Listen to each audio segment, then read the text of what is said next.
What is up, YouTube? This is AVAULT here, back again today with you guys another new speed duel, match duel, competitive video right here once again. And a lot of you guys really like the Gearfried Parasite deck profile, as well as the speed duel match where we played against a pure insect parasite paranoid duel right there. And I wanted to showcase you guys an even more competitive matchup once again. And today we're actually playing a mirror match against also another Gearfried Moth or Gearfried Parasite deck right here. Again, we're using the exact same deck with that exact same deck profile that I showcased you guys, and let's just get right into it right here. So if you guys really enjoyed these speed duel matches and the deck profiles and all the content on the channel, be sure to hit that like button, subscribe to the channel, and I really appreciate your support, because that's the best way to let me know that you guys love this content. So this time we're gonna go a little bit more faster and more advanced knowledge. I'm not gonna go through what every individual cards does. By now we're gonna talk about more about the thought process.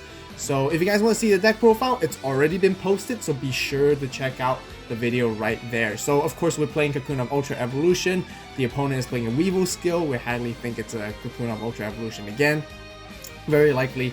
And we did win the Stone Paper Scissors, so we do want to go second because we want the card advantage. And it's very interesting when we play this game as a mirror match. So we opened up like not too great, honestly, I have to say. Like, we got a Moth and we got all these back row destruction cards. I really like playing the back row destruction cards still, even despite a lot of people are scared of Waking the Dragon. But back row removal is just essential. It's so important. You have to get rid of those floodgates, those kunai with chains.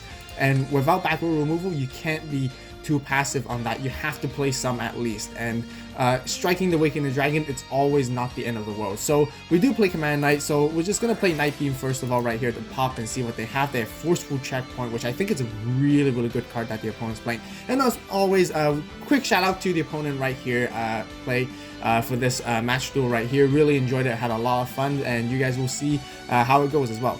We're just going to play pure set at this point. So just to wait and see what they want to do. We want to wait for them to take action first, but it seems like we're both playing Turtle at the very beginning. We drew into Gearfried, which is great, so we can go ahead and start playing aggressive right now. We're going to use Dust Tornado first to pop their back row, and it turns out to be another Forceful Checkpoint, which I think is a really hard counter card against us, or even for a mirror match. So that's a really good card to play again. And Gearfried allows us to go really aggressive, so we can just go swing in and see what we have right here. We attacked into the Blast Sphere, and that's a really cool card to play. That's a really neat tech card that they're playing as well, I think. I don't know how many they're playing of. Let's assume they're playing one, and we don't play that in my deck, but that's a really cool card to play 100%. So we're just going to keep passing. They're going to end their turn again, so we're just going to pop off their back row as much as we can, and it turns out to be a Dust Tornado. So really no Waking the Dragon at this time. Nobody's playing it in the very first game, honestly. So it's totally fine to be playing back row removal cards in your game one. Likely enough, people will side in some Waking the Dragons. We got a Floodgate that's really good, so it allows us to counterplay. So we're going to go full on aggressive right now. We only have one card on their hand. They have one defensive monster, and we're just going to swing in with Gearfried first. Because Gearfried does have 2200 attack, we want the higher attack just to go through, just in case if it was another Blast Sphere, and it turns out, or if it was a Command Knight, which has really high defense, and we can swing in here with 1600. 5 points already, and situations looks good because they only have 2 cards to play with right now and see how they can turn over. And they did start playing their Parasite already immediately right here. Thinking about it, maybe we should have kept the Command Knight set, just so basically to think that we can play around the Parasite and not let them do this, because now they're able to bring out their Moth, and situation doesn't look good, and they basically got back from here, and they're turning around. So they use both effects. They also shuffle one back to draw one, so they basically finished their entire skill. And now they got Gearfried out as well, and they're just gonna hard on play right here. So they played a little bit too quickly right here, so we're actually thinking on the summon of Gearfried. We have the Floodgate. We wanted to Floodgate something. We're thinking if we could Floodgate, the Gearfried or not. We can't Floodgate the Moth because it was special summon from the skill effect. So we can only choose to flip Gearfried here, and we kind of want to.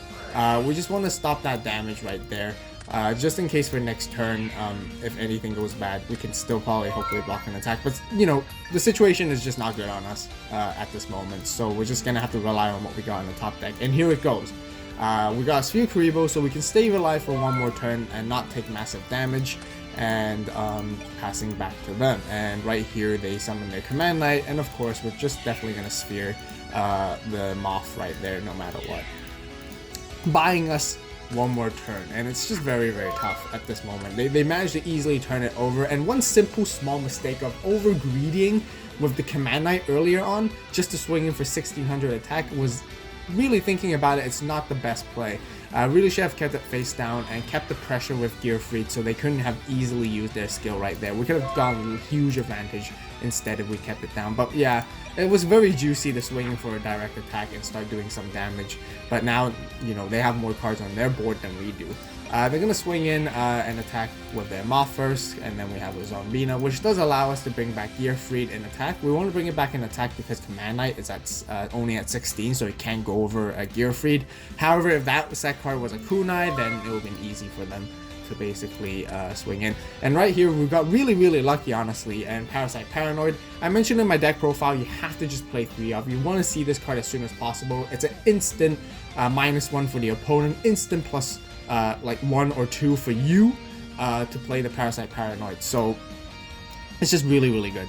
And so we do play the Parasite Paranoid, equip it to their Moth, and then we're going to use the effect of our skill to basically tribute it to bring out our own Moth directly from the deck. Always try to bring out from your deck if you can, and then we're going to use the Parasite second effect to bring out our other Moth from our hand. So now back again, we're back in the game, nice and strong, and I can see, you guys can really see how powerful Parasite Paranoid and Cocoon of Ultra Evolution is. It can easily turn this whole situation around, and you can see we have +2 cards now. I mean, not really +2 because we have to use 1, so it's like a +1 card right here advantage, and we basically took away 1 from them, their field, and we have basically equivalent.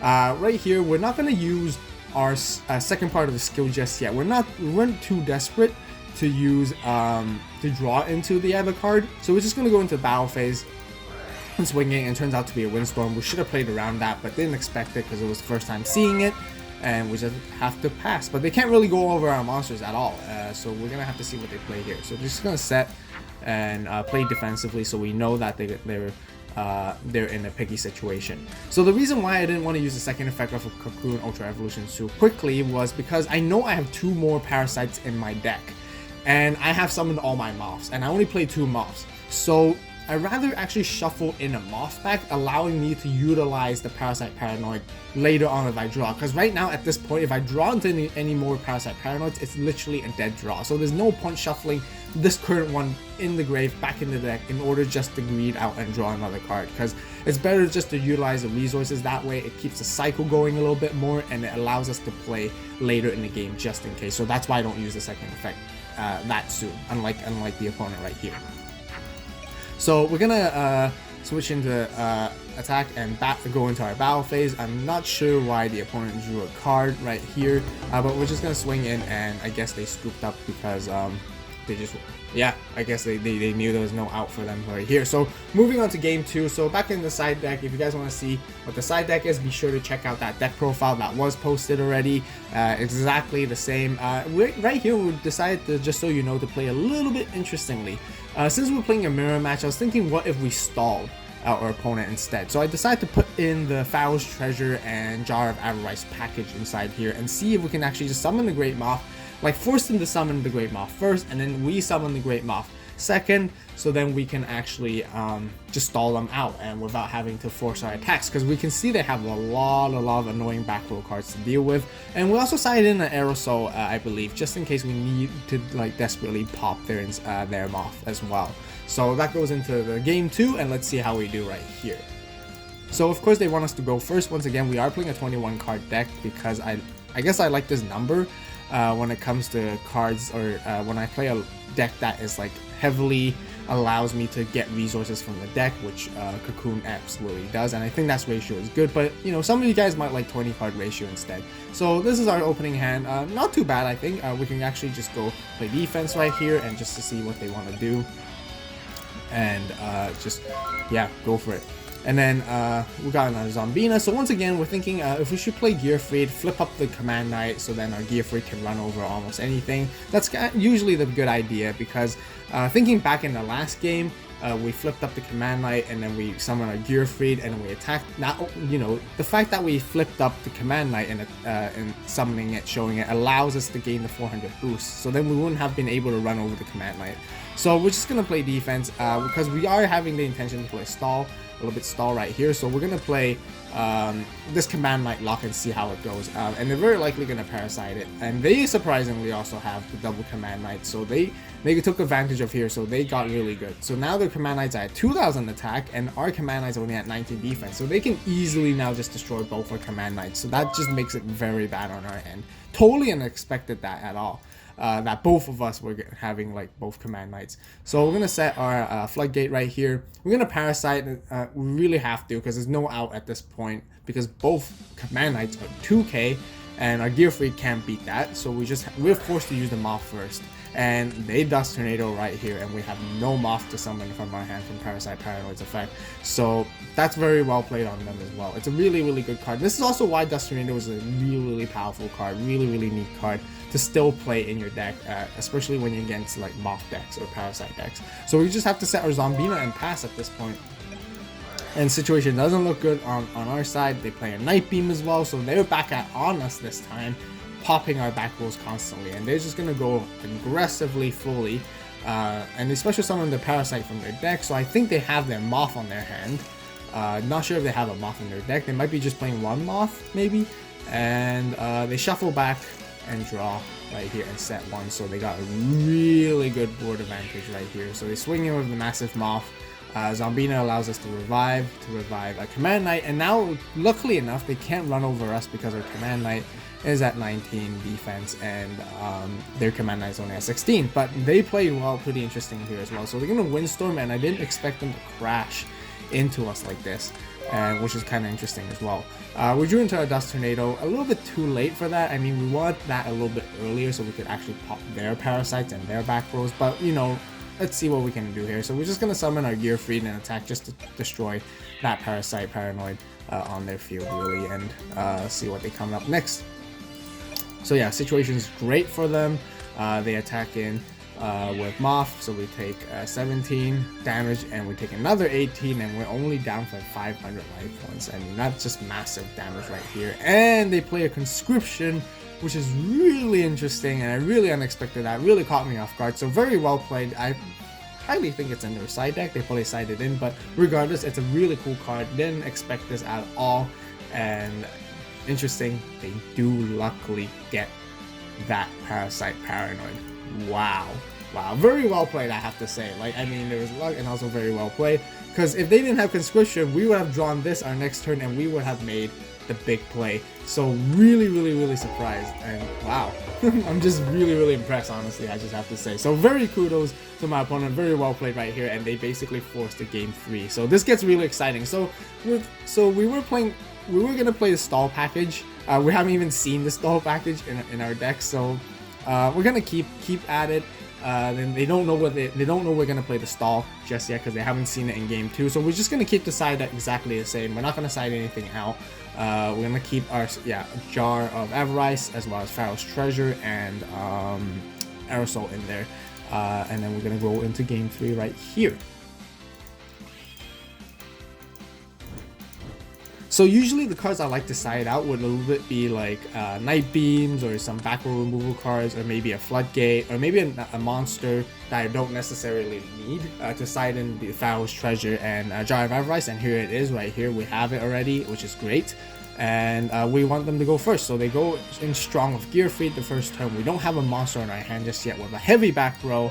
And we got a heavy back row as well. So we're just going to set them all, and set one of each, and then let's see what they do right here.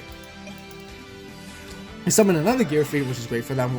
Immediately, we're just going to play the Pharaoh's Treasure immediately, so then we can get a card later on, whatever we want, in our graveyard, and they attack. So right here, it's got Yomi ship, so we do pop them right here, and then we're going to take that damage, and they're going to end their turn. Just during their end phase, we're just going to play our Dust Tornado to pop their back row. Turns out to be forcible checkpoint, so they still keep playing on that. We're not going to set one that immediately just yet. You know, it's fine. we're gonna set our Command Knight, and the Gearfried probably won't be able to run over into it and set our Dust Tornado and pass our turn. And they play their Dust Tornado right here to pop us. Interesting. Okay. So, and they summon their Command Knight, so right here, so they're getting good right here because Gearfried now is at 22, which basically allows them to run over us. So we're just gonna have to force them to Floodgate right here to stop that increase of attack and let the Gearfried run into us so that they can take 100 damage right here. And they can't flip up their Command Knight back up anyways. We drew into a Sphere. Really wasn't looking for this card just yet, but we'll just have to pass and see what we can do. Set more back row. And they're gonna attack right here. Really interesting. So, you know, I thought it was a misclick by them, but you know, I think they're trying to make us think right here. So, very unlikely they're gonna be playing Kunai in this deck because I don't play Kunai in this deck. It doesn't really help, especially when you play lots of Gearfrieds. So they're probably gonna Windstorm right here, and they call Battle Step if they're gonna use it. So we're just thinking, and we just let them do it, and let's see what they have. So they really go aggressive right here. Windstorm. They play their Windstorm and then they attack into us, and I think we could have sphered right here if we still wanted to, because usually since the opponent enters the battle phase, they have the priority, I believe.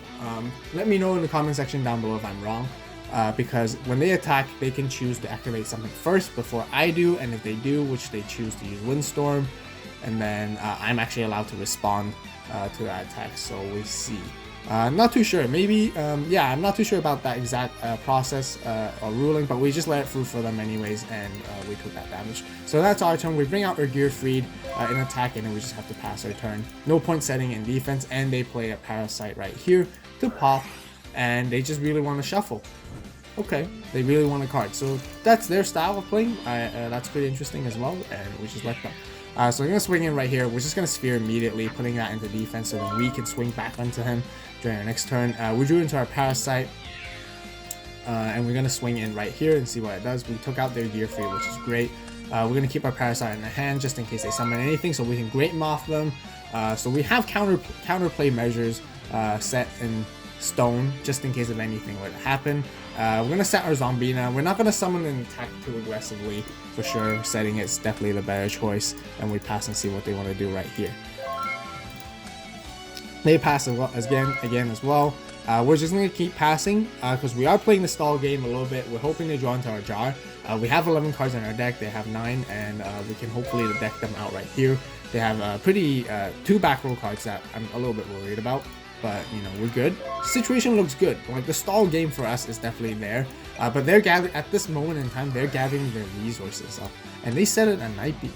Okay, interesting. And they popped the Night Beam, so they, we can't Floodgate any of their things, any of their monsters when they're going to summon. So we're just going to keep going. It's a little bit boring right here. We're just passing to each other, setting, and playing defensively. At the same time, I'm gathering my resources. I'm ready to bring out my Great Moth whenever I need to, and I feel like they're gonna go into aggressive right now. I don't know why they flipped it up, but they flipped it up basically to put a counter just so we know it's floodgated. I think that's what they did right there. However, the counter is gone in the replay, but the counter stayed during the actual game. So we got our jar, which is great. But here they played 1 Night Beam, they played 1 Dust Tornado already. It's quite likely they have some back row removal, but we just, you know, we just really want to get the jar going. We have no other cards out can really start setting anymore, so we just want to go for the jar and basically recycle our resources and play a stall game. And surprisingly, yes, they do play the Dust Tornado. We accidentally misclicked and put it back into our hand, but we destroyed it. And unfortunately, they do pop our jars, so that's not good at all. But we still have Pharaoh's Treasure that allows us to get it back later on. So right now we see them using 3 back row removal cards. I'm not at this point, I'm really not sure if they're playing any more back row removal cards, but we just have to see.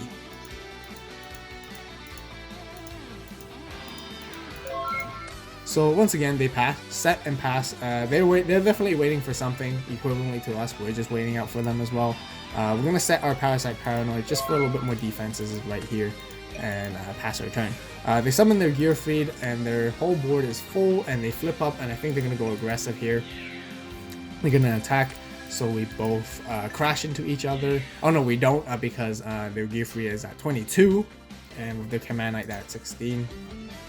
So we do take 400. They attack into Zombina, and we're gonna bring back our Yomi ship right here. I thought that's a really good card to sort of like stall it and make it annoying for the opponent to play later on as well, so they have to play around it right here. And we drew into our Pharaoh's Treasure. We're gonna use Pharaoh's Treasure to bring back our jar, and we're just gonna set it, and hopefully they don't have a backward removal, so we can start shuffling and start recycling our resources. And we're just playing very slowly, carefully right here. And they do have a third Dust Tornado. Wow. Okay, interesting. So they do play a lot of backward removal. I'm not surprised that they do play 3 of. I mean, I'm actually a little bit surprised that they play a 3 of Dust Tornado actually.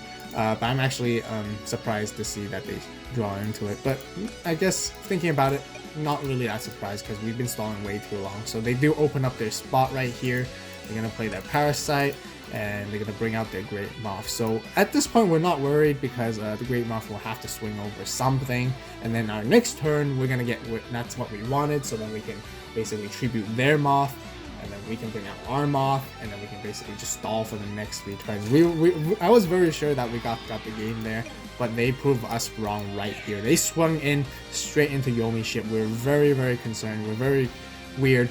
I mean, like, we found the situation weird. At this point, we're thinking, okay, should we Parasite Paranoid? But there's no point, because if we Parasite their Moth can still attack into our Yomi ship. We can't use double Parasite Paranoid on the same turn either, which really sucks, because if we could have, I would have actually Parasite Paranoid their Moth and then Parasite Paranoid our Yomi ship, which basically turns our Yomi ship into an insect, and then also turns also our other Parasite Paranoid would have disabled their Moth from attacking our Yomi ships, because the Parasite Paranoid changes Yomi ship into an insect, and Parasite Paranoid prevents any monsters that are insects from being attacked as long as it's equipped to something. So right here we just let go, and surprisingly they play Windstorm.